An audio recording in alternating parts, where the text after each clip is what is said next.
We are Lehigh Hanson, Canada. What we do is big. Let's look a little closer at what we do and how we do it. Historical mining practices and equipment were less efficient than they are today, which limited companies from extracting all of the available aggregate. Today, that isn't good enough. We need to be way more efficient with the material that we mine to minimize our disturbance to the land. The life of a Lehigh Hanson mine can now be extended by up to 30 years using new technology and more efficient processes. That's more responsible mining. Canada uses 28 million cubic meters of concrete every year. That's 1 cubic meter of new concrete a year for every single Canadian. Modern construction requires a lot of sand and gravel. For example, every 30-story building requires 35,000 cubic meters of concrete. But it's not just sand and gravel. We require a lot of limestone and clay to make the cement, which is also part of the construction. At Kinokamo Lake, or K Lake as we called it, we have a lot of clay there. The past practices would likely have, just mined an area like this out.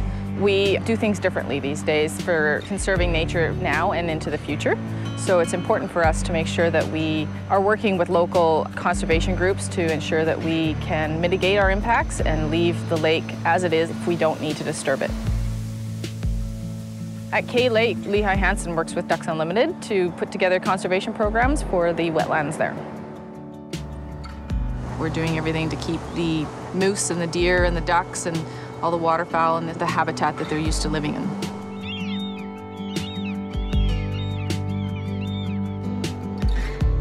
Lehigh cement plants in Edmonton, Alberta and Delta, BC make cement for the entire Lehigh Hanson Canada-affiliated companies. Behind me is a bank of silos. Each silo contains 5,000 tons of cement. Within some of that cement is one of our products, a green product called Intersim. It's made of about 30% fly ash material, which is a waste product generated from the thermal generating stations. So otherwise it would be landfilled. This way it saves our customers some inventory space as well as creates a great product that they're really happy with. When the Falcons first arrived in '96, a lot of people were wondering what they were and why they chose to nest in at that time, the mill building. Seeing the peregrines every year return is a great source of pride for me. We're tagging the young peregrine falcons at about 21 to 24 days of age to determine population growth and where they're migrating to. There's so much other stuff using and occupying our site that we all have to work together and ensure that we're all kind of coexisting. It's great. You never thought you'd really experience that at a cement plant, let alone a cement plant in a city. And here we are and we're doing it. There's no denying that our business operates on a grand scale. The demand for cement and concrete products is growing, but so too is the demand for industry to grow responsibly. If you look over here to the right, it's beautiful downtown Everett. The ship comes in with 36 to 40,000 tons of cement. Right now, we are standing on top of the ship offloader. This is how we offload the ships when they come in. It's a huge vacuum cleaner. Cement powder is dust. Anytime it takes a transition from conveyor number 3 to conveyor number 4, it drops down a little 5-foot chute, so that creates some dust. With the proper dust collection, it won't get outside the building. We have eyes on us 24/7. So, we can't fudge, we can't get away with anything.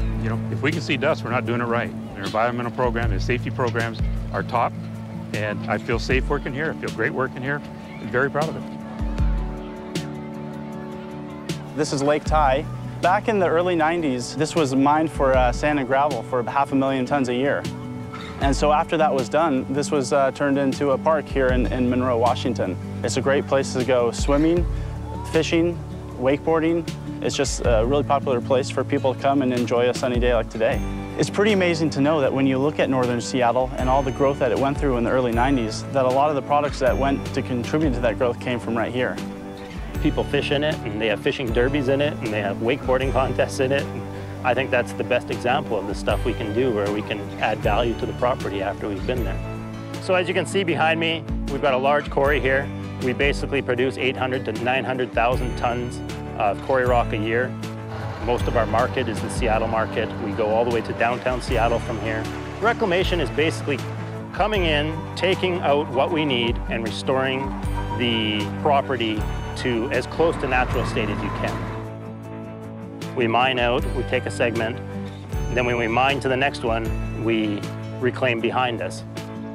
20 years from now, what I see is a piece of property that the community can enjoy, that potentially you've got the birds flying around, maybe it's a nature preserve, and it's just for the wildlife. It could be a combination of both.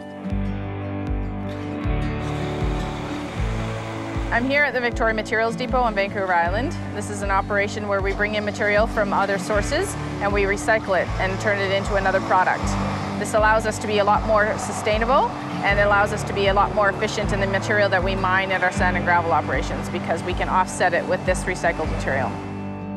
I love what I do because it allows me to make sure that we continue to stand strong with our environmental commitments and that we can make a difference in the marketplace. It allows us to operate as a construction materials provider in a way that we can be proud of. At Lehigh, Hanson, Canada, we're responsible for everything we do, from beginning to end. And that's how we like it.